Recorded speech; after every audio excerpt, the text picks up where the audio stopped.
అందరికీ నమస్కారం. నిన్న వైఎస్ఆర్సీపీ అధ్యక్షులు జగన్మోహన్ రెడ్డి గారు మీడియా సమావేశంలో ఎరువుల గురించి, మెడికల్ కాలేజీల గురించి, అదేవిధంగా ఇతర అనేక సమస్యలపైన మాట్లాడడం జరిగింది. జగన్మోహన్ రెడ్డి గారు యూరియా కొరత గురించి మాట్లాడుతూ కుప్పం నియోజకవర్గంలో గౌరవ ముఖ్యమంత్రి గారు ప్రాతినిధ్యం వహిస్తున్న ప్రాంతంలో రైతుల దుస్థితి ఏ విధంగా ఉందో చూడండి అని చెప్పి ఒక ఫోటో చూపించేసి ఎంత అసభ్యకరంగా, ఎంత నిస్సిగ్గుగా మాట్లాడడం జరిగిందంటే ప్రతి ఒక్కరు కూడా ఆయన మాటలు వింటే సిగ్గుతో తలదించుకోవాల్సిన పరిస్థితి ఉంది.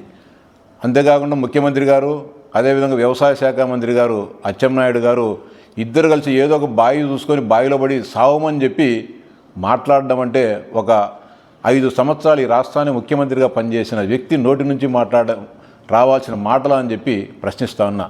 జగన్మోహన్ రెడ్డి మీ నోటికి ఎంత వస్తే అంత మాట్లాడితే సహించేదానికి రాష్ట్ర ప్రజలు ఎవరు కూడా సిద్ధంగా లేరు. నీకు నోరు ఉందని చెప్పి, నేను ఏం మాట్లాడినా కూడా చెల్లుతుందని చెప్పి, నేను ఏం మాట్లాడినా నాకు అనుకూల మీడియా ప్రచారం చేస్తుంది, దాన్ని ప్రచురిస్తుందని చెప్పి ఇష్టానుసారంగా గౌరవ ముఖ్యమంత్రి గారిపైన, వ్యవసాయ శాఖ మంత్రి గారిపైన మాట్లాడడం అనుచితం అని చెప్పి తీవ్రంగా ఖండిస్తున్నాం. బేషరతుగా గౌరవ ముఖ్యమంత్రి గారికి, వ్యవసాయ శాఖ మంత్రి గారికి క్షమాపణ చెప్పి మీ మాటలను వెనక్కి తీసుకోవాలని చెప్పి కూడా డిమాండ్ చేస్తున్నాం. లేకపోతే ప్రజాగ్రహానికి గురిగాక తప్పదు జగన్మోహన్ రెడ్డి అని చెప్పి హెచ్చరిస్తూ ఉన్నాం. మీకు సమస్య ఉంటే సమస్యను ప్రస్తావించండి. అక్కడ ఏదైనా సమస్య ఉంటే ప్రభుత్వం దృష్టికి తీసుకొని రండి. వాటిని పరిష్కరించేదానికి ప్రభుత్వం ఎప్పుడు కూడా సిద్ధంగా ఉంది. రాష్ట్రంలో ప్రతిదినం అనేక రకాలైన సమస్యలు ఉత్పన్నమవుతూ ఉంటాయి. ఆ సమస్యలు ఉత్పన్నమైనప్పుడు వాటిని పరిష్కరించేదానికి ప్రజాప్రతినిధులు కానీ ప్రభుత్వం కానీ ఉంటుంది. మొత్తం అంతా కూడా అప్పుడు సమస్యలు లేని రాష్ట్రం, సమస్య లేని ప్రపంచం ఎక్కడ ఉండదు. ఎప్పటికప్పుడు ఉత్పన్నమయ్యే సమస్యలను వాటిని పరిష్కరించకపోవడమే ముఖ్యమంత్రి గారి పని కానీ, లేకుంటే మంత్రుల పని కానీ, లేకుంటే ప్రభుత్వం బాధ్యత. అట్లా కాకుండా ఇష్టానుసారంగా దూకి సావండి అని చెప్పి మాట్లాడడం సబబు కాదు. ఇది సమాజం కూడా హర్షించదు. మీ పార్టీ నాయకులు, కార్యకర్తలే మీ మాటలను విని అసహ్యించుకుంటున్నారు. మా నాయకుడు ఇంతగా దిగదారి మాట్లాడడం మంచిది కాదు, ఇది సహేదు కాదని చెప్పి చెప్పడం జరుగుతూ ఉంది.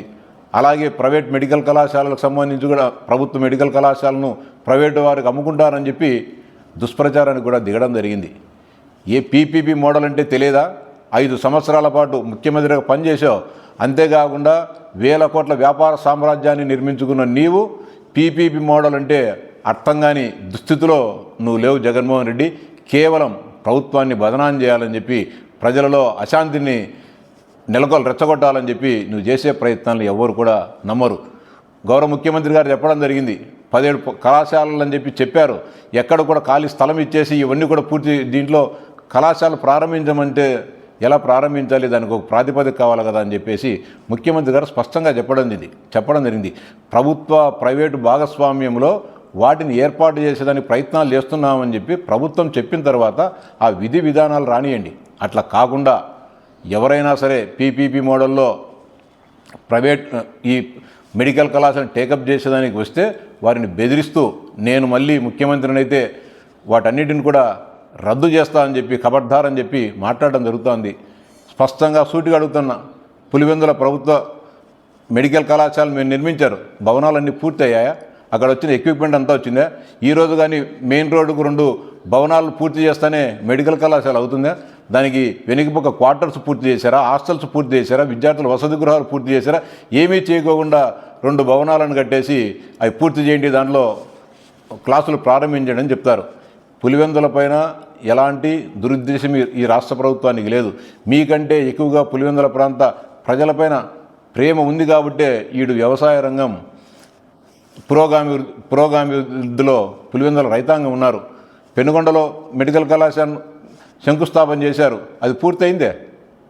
ఎక్కడ పూర్తయిందో చూపించాలి మీరు. ఆదోనిలో పూర్తయిందే, మార్కాపురంలో పూర్తయిందే. ఇట్లా ఏమీ లేకోకుండా మీరు పేపర్ మీద కథలు చూపించి, గ్రాఫిక్స్ చూపించినంత మాత్రాన ప్రజలెవరు కూడా హర్షించరు. ఇప్పటికైనా సరే జగన్మోహన్ రెడ్డి వాస్తవాలను తెలుసుకొని బతికితే మరికొద్ది కాలాల పాటు రాజకీయాల్లో ఉంటాడు. అట్లా కాకుండా ఇష్టానుసారంగా నోరు పారేసుకుంటే ఈ రాష్ట్ర ప్రజలు క్షమించరు, హర్షించరు. నీకు తగు సమయంలో బుద్ధి చెప్పేదానికి రాష్ట్ర ప్రజలంతా కూడా సిద్ధంగా ఉన్నారని చెప్పి జగన్మోహన్ రెడ్డి గారిని స్పష్టంగా హెచ్చరిస్తూ మీరు నిన్న మాట్లాడిన మాటలను వెనక్కు తీసుకొని బేసరతుగా క్షమాపణ చెప్పాలని చెప్పి డిమాండ్ చేస్తా ఉన్నా.